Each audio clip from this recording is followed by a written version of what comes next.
নমস্কাৰ সুপ্ৰভাত এষ্ট্ৰলাইভ অসমলৈ আপোনালোক সকলোকে স্বাগতম জনাইছো।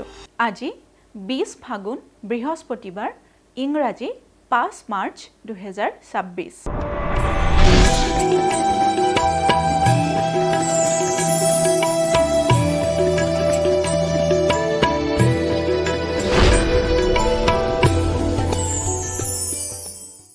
পঞ্চাং অনুসৰি আজিৰ দিনটো ৰাখি ফল মেঘ ৰাশি।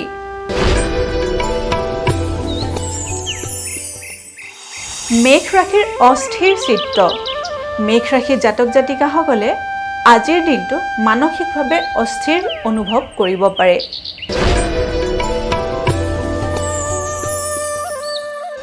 বৃষ ৰাশি। বৃষ ৰাশিৰ দুৰ্ঘটনাৰ শংকা। বৃষ ৰাশিৰ জাতক জাতিকাসকলে আজিৰ দিনটো সাৱধানেৰে চলিব, কাৰণ আজিৰ দিনটোত আপোনালোকৰ সৰু সুৰা দুৰ্ঘটনাৰ যোগে দেখা দিছে।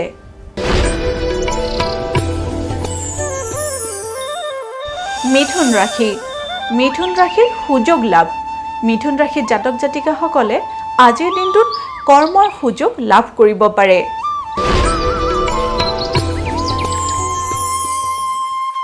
কৰ্কট ৰাশি। কৰ্কট ৰাশিৰ বিচ্ছেদৰ সম্ভাৱনা। কৰ্কট ৰাশিৰ জাতক জাতিকাসকলৰ যিকোনো সম্পৰ্কতে বিচ্ছেদৰ সম্ভাৱনাই দেখা দিছে, গতিকে আজিৰ দিনটো আপোনালোকে সাৱধানেৰে চলিব।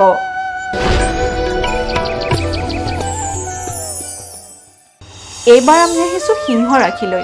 সিংহ ৰাশিৰ বুকুৰ ব্যথাত কষ্ট। সিংহ ৰাশিৰ জাতক জাতিকাসকলে আজিৰ দিনটোত বুকুৰ বিষত ভুগিব পাৰে, গতিকে আজিৰ দিনটো আপোনালোকে অলপ সাৱধানেৰে চলিব।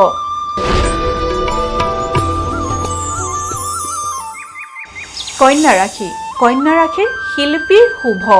কন্যা ৰাশিৰ জাতক জাতিকাসকলে যিসকলে শিল্প কৰ্মৰ লগত জড়িত তেওঁলোকৰ বাবে আজিৰ দিনটো খুবেই শুভ।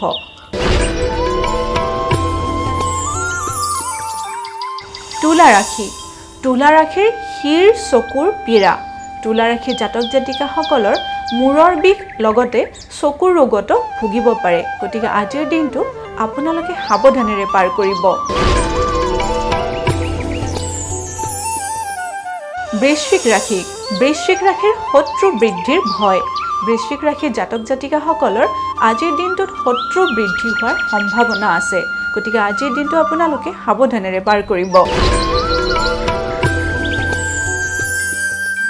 ধনু ৰাশি। ধনু ৰাশিৰ পাকস্থলীৰ ব্যাধি। ধনু ৰাশিৰ জাতক জাতিকাসকলে আজিৰ দিনটোত পাকস্থলীজনিত ৰোগত ভুগিব পাৰে, গতিকে আজিৰ দিনটো আপোনালোকে খোৱা লোৱাৰ ক্ষেত্ৰত বিশেষ নজৰ ৰাখিব। মকৰ ৰাশি। মকৰ ৰাশিৰ চূড়ান্ত অৰ্থ কষ্ট। মকৰ ৰাশিৰ জাতক জাতিকাসকলে আজিৰ দিনটোত টকা পইচাৰ ক্ষেত্ৰত খুবেই অভাৱৰ সন্মুখীন হ'ব পাৰে। কুম্ভ ৰাশি। কুম্ভ ৰাশিৰ সামাজিক সুনাম। কুম্ভ ৰাশিৰ জাতক জাতিকাসকলে আজিৰ দিনটোত সামাজিকভাৱে সুনাম কঢ়িয়াই আনিবলৈ সক্ষম হ'ব পাৰে।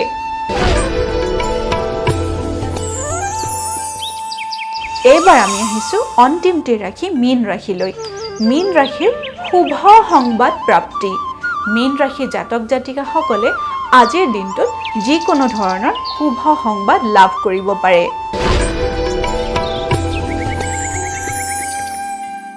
এয়াই আছিল আজিৰ দিনটোৰ ৰাশিফল। এষ্ট্ৰলাইভ অসমৰ ৰাশিফল অনুষ্ঠানটিৰ পৰা আজিলৈ মই বিদায় মাগিছোঁ। আপোনালোকৰ দিনটো শুভ আৰু সমৃদ্ধিশালী হওক তাৰে কামনা কৰিছোঁ। ধন্যবাদ।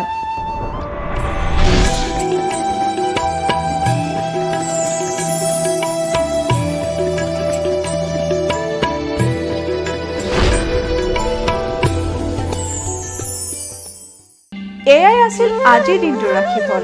এষ্ট্ৰলাইভ অসমৰ ৰাশিফল অনুষ্ঠানটিৰ পৰা আজিলৈ মই বিদায় মাগিছোঁ। আপোনালোকৰ দিনটো শুভ আৰু মংগলময় হওক তাৰে কামনা কৰিছোঁ। ধন্যবাদ।